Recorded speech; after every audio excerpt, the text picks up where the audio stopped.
What if the Titanic didn't just hit an iceberg, but was deliberately sunk?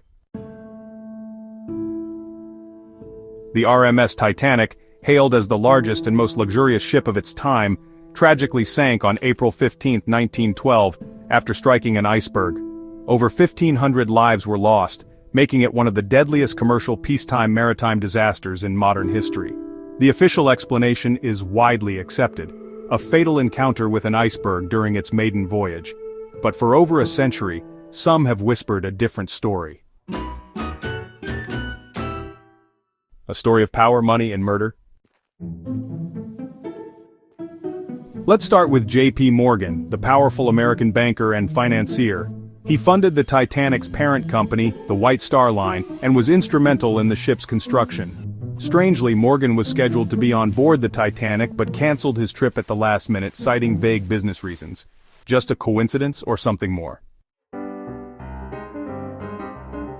Now consider this: three of the richest men in the world, John Jacob Astor IV, Benjamin Guggenheim, and Isidor Straus, were also on board. All of them were opposed to the creation of the U.S. Federal Reserve, a powerful centralized banking system that Morgan supported. None of them survived. Could the Titanic have been a death ship, a trap to eliminate the powerful voices against the Federal Reserve? According to conspiracy theorists, yes. They argue that the sinking was not an accident, but a carefully orchestrated plan. The theory claims that the Titanic was either intentionally steered into danger, or even switched with its nearly identical sister ship, the RMS Olympic, which had been damaged in a previous collision and was considered a financial liability. The ship switch theory posits that it was the Olympic, not the Titanic, that sank.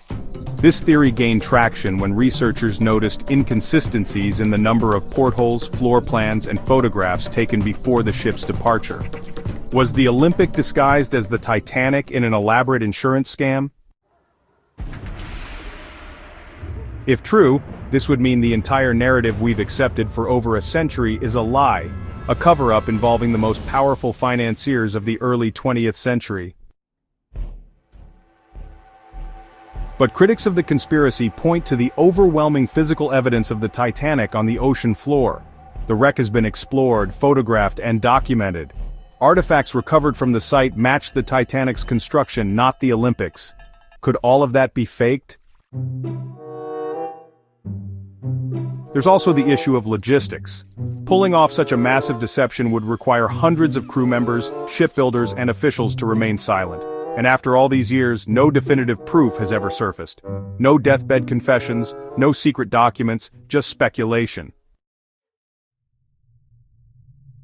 Still, the coincidences remain hard to ignore. Why did J.P. Morgan cancel his trip? Why were his political and financial enemies all conveniently aboard? And why has the Titanic story always been surrounded by an almost mythic quality, as if hiding something darker beneath the surface?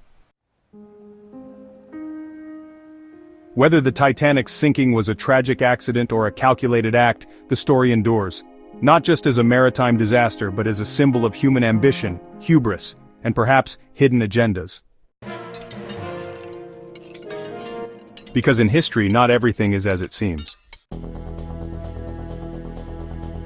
Thanks for watching. Don't forget to like, subscribe, and hit the bell for more deep dives into the secrets of the past. Until next time, keep questioning the stories you think you know.